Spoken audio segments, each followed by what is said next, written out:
I'm Sarah Butcher, and this is the Side Comment. James Madison is often referred to as the father of the Constitution. He was one of the authors of the Federalist Papers and was the primary author of the Bill of Rights. Professor of Law Carl Bogus's new book, Madison's Militia, brings together a number of key historical contexts and events that offer a new interpretation of Madison's motivation in writing the Second Amendment. Today, Professor Bogus shares with us 5 surprising facts about the history of the well-regulated militia. My name is Carl Bogus, and I'm here to tell you 5 things that will surprise you about my new book, Madison's Militia, The Hidden History of the Second Amendment. The first thing I want to tell you that will surprise you is that the militia were a complete flop during the American Revolution. And I think that'll surprise you because generally we have this image in our mind of the Minutemen at Lexington and Concord, the musket in their hands, and we have this idea that somehow they ultimately, through virtue and patriotism, defeated the British. But they didn't. In fact, Lexington and Concord were the last militia victories of the war, the last true militia victories of the war. And just one little interesting factoid about Lexington and Concord, we also have this idea that the Minutemen were such great sharpshooters. They got behind trees and they got behind walls and they picked off the British through long distance sharpshooting. And it's not that they weren't, I'm not blaming their skill here, but the fact is that muskets at the time were so unreliable. Modern analysis estimates that even the Minutemen at Lexington and Concord hit a British soldier 1 out of every 300 shots they fired.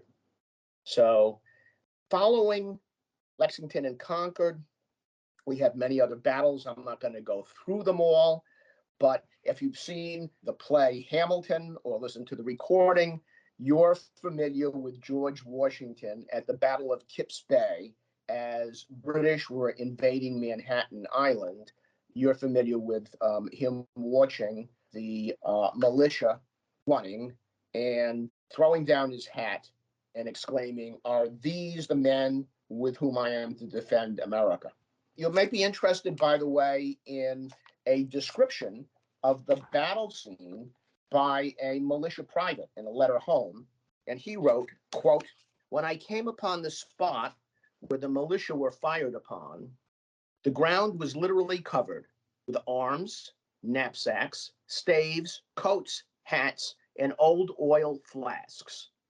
And in fact, the militia, when they ran before really engaging the British at all, besides abandoning their muskets and knapsacks, abandoned 67 cannons, which was George Washington's entire artillery at the time. Following that, at the Battle of Camden in South Carolina, 900 Continental soldiers and 2,500 militiamen, many from Virginia, met the British, and they outnumbered the British by a considerable margin, by at least a third. And yet, at least 2/3 of the militia bolted before firing a single shot. One of their commanders, General Edward Stevens of the Virginia militia, wrote to Governor Thomas Jefferson, "Militia, I see plainly won't do." Some of those militiamen, by the way, when they ran, they did not stop for 100 miles. The second thing, unless you're a student of the Constitution, you may be surprised that the Constitution changed everything concerning the militia and explicitly gave the lion's share of power over the militia to Congress, to the federal government. The militia previously had been exclusively instruments of the states, but everybody understood the militia was not useful as a military force. They were very useful for internal security, dealing with revolts and insurrections. Not so as a military force. And there was a hope that maybe if Congress had been given the authority to organize the militia as it saw fit, to arm the militia, and to provide discipline for the militia, which are the rules and regulations over the militia, leaving to the states only the power to appoint officers in the militia and to train the militia in accordance with the discipline prescribed by Congress. So that's what happened. There was a period under the Articles of Confederation where the militia still belonged to the states, but it was clear the states were doing nothing to turn the militia into an effective military force. And so when the founders assembled in Philadelphia in 1787, they gave the lion's share of power over the militia to the federal government. The third thing that may surprise you is just how terrified whites were of slave insurrections in 1791 when the Second Amendment was drafted. And also, perhaps, how recent we realize this.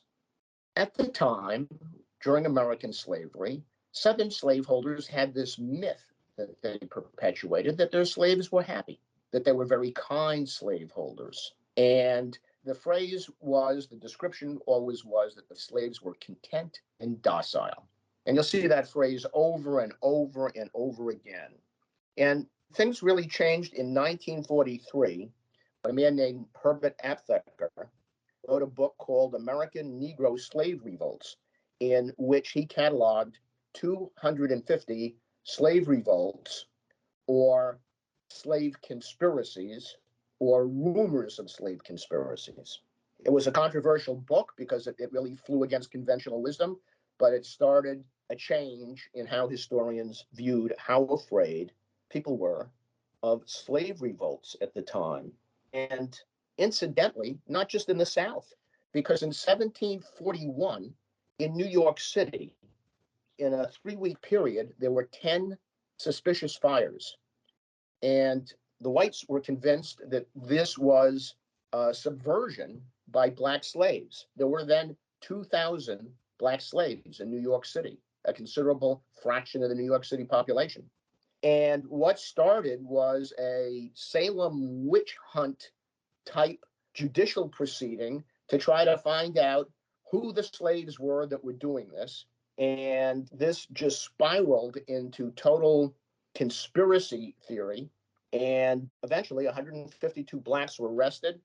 81 confessed under some degree of coercion. 30 were burned at the stake or hanged.